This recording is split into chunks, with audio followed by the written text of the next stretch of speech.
Martín García Ligorri y para perpetuar la memoria de los heroicos capitanes de artillería, don Luis Daoiz y Torres y don Pedro Velarde y Santillán, se dispuso, entre otras cosas, lo siguiente: que se escribiera un elogio de ellos, el cual debería de leerse todos los años en la apertura de la primera clase a los caballeros cadetes, a fin de estimularles a seguir su ejemplo.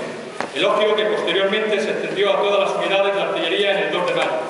Este elogio fue el ordenado al capitán de la batería de cadetes, don Joaquín Díaz de Porras, al designársele en 1812 para escribir un elogio de aquellos héroes donde se comprendiera así el epítome de su nacimiento y vida militar, como su memorable sacrificio por la libertad de la patria.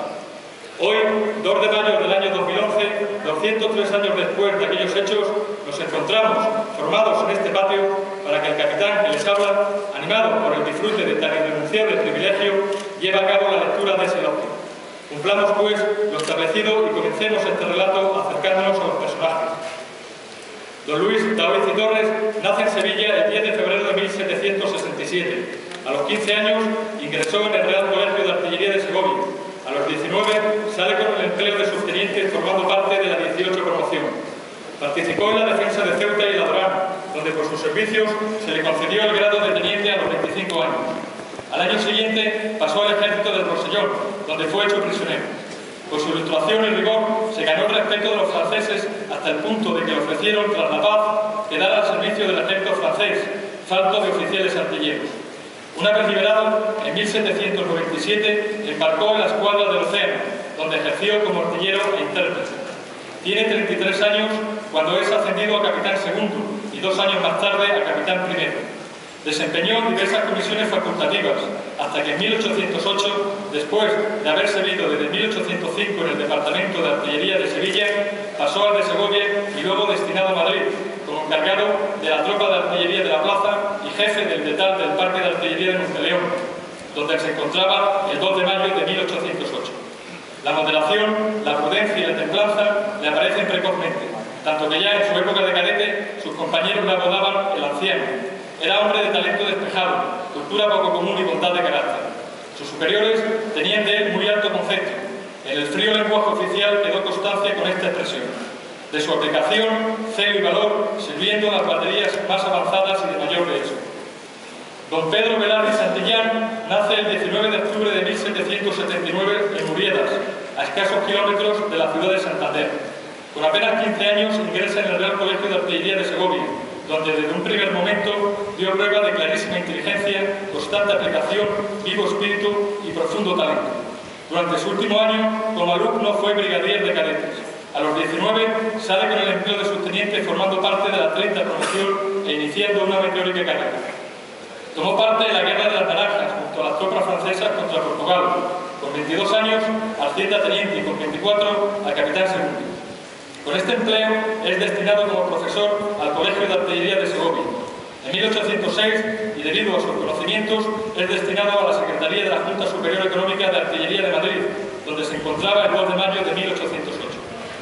En 1807, cuando los ejércitos de Napoleón habían invadido casi toda Europa y se habían adentrado en África, la situación de España era la siguiente.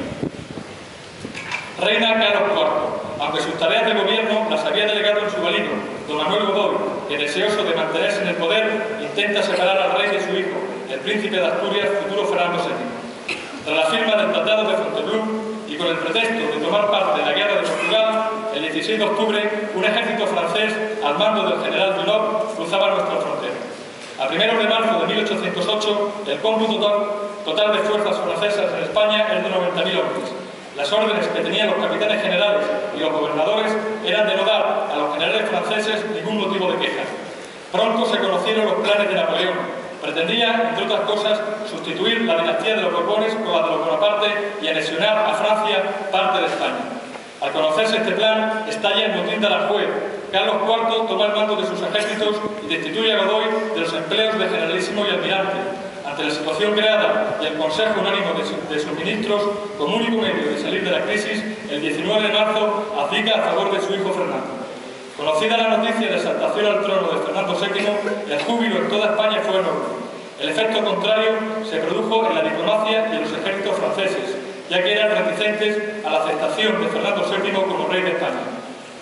Con el fin de conseguir la cesión de la corona, Napoleón traslada con a los miembros de la familia real española al territorio francés, donde son obligados a renunciar a sus derechos a favor de Napoleón. El ejército español, cumpliendo órdenes, continuaba mientras tanto auxiliando al invasor. Muchos españoles, cegados por las glorias napoleónicas, miraban sin desconfianza los pactos y acuerdos que la corte española había hecho con el emperador. Otros, en cambio, rescatados del engaño, trataban de oponerse. Entre estos se encontraba la mayor parte del cuerpo de artillería. La unión de sus componentes quedaba perfectamente expresada en la época en un significativo lema: todos para uno y cada uno para los demás. Un grupo de estos artilleros, conscientes de la situación y del peligro en el que se encontraba España, decidieron llevar a cabo un atrevido proyecto: promover un gran levantamiento general en toda España y organizar las fuerzas militares que lo habían de sostener, lo que pasaría a la historia como la confabulación de los artilleros.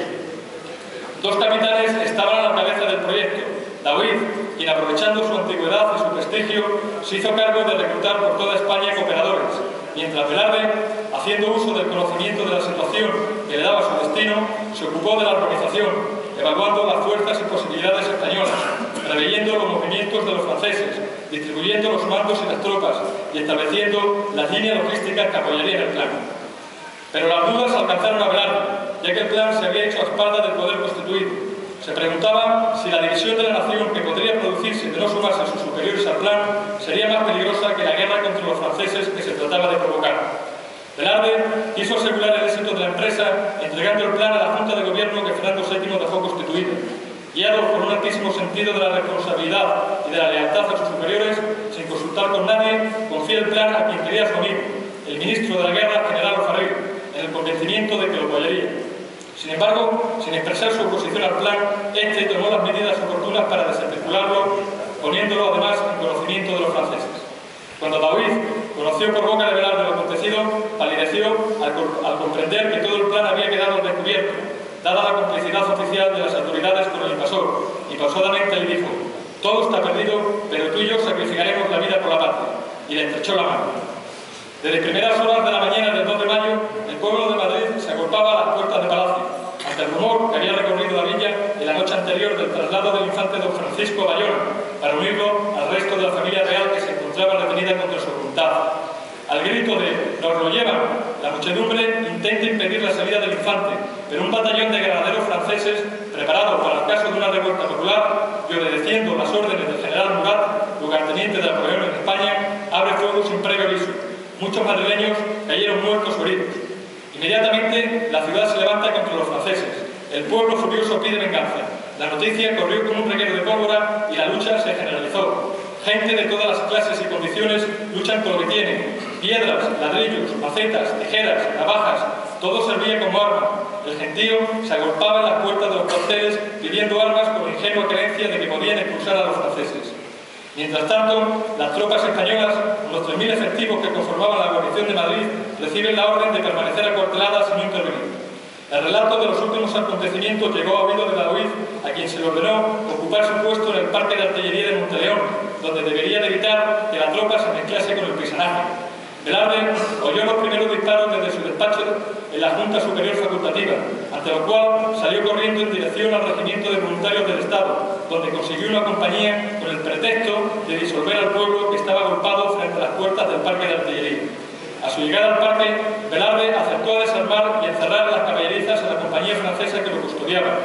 La guarnición española, que allí se encontraba, formada por un teniente y 16 artilleros, franqueó la entrada a la compañía de voluntarios, aprestándose rápidamente a la defensa del parque.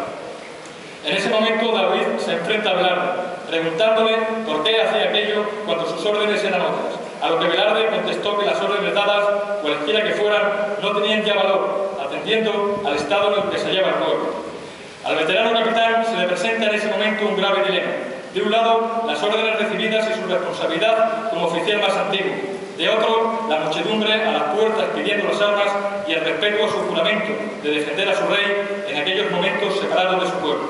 Tras poner en orden sus lealtades, anteponiendo sus ideales y su juramento, ordenó abrir las puertas del parque y armar al pueblo. A continuación, reunió Daoíz en medio del patio a los oficiales y artilleros y proclamando al rey Fernando VII y la independencia y la libertad de España, se dispusieron animosos a perecer antes de consentir el oprobio de la servidumbre a Francia. 3 horas largas duró el asalto francés al parque de artillería de Monteleón. En ellas luchó con coraje y bravura. El ánimo de aquel puñado de heroicos defensores españoles no decayó en ningún instante, consiguiendo desarmar un destacamento, esparcir otro y derrotar a 2 batallones franceses. Al fin, agotadas las municiones y diezmados los defensores, la lucha y la resistencia terminaron, quedando sofocado el último foco de insurrección madrileña. Velarde había sido alcanzado por una bala en el corazón que le dejó instantáneamente muerto. Daoiz, herido en una pierna y sosteniéndose a duras penas sobre un cañón y aún con la espada en la mano, espera la dura ejecución del destino.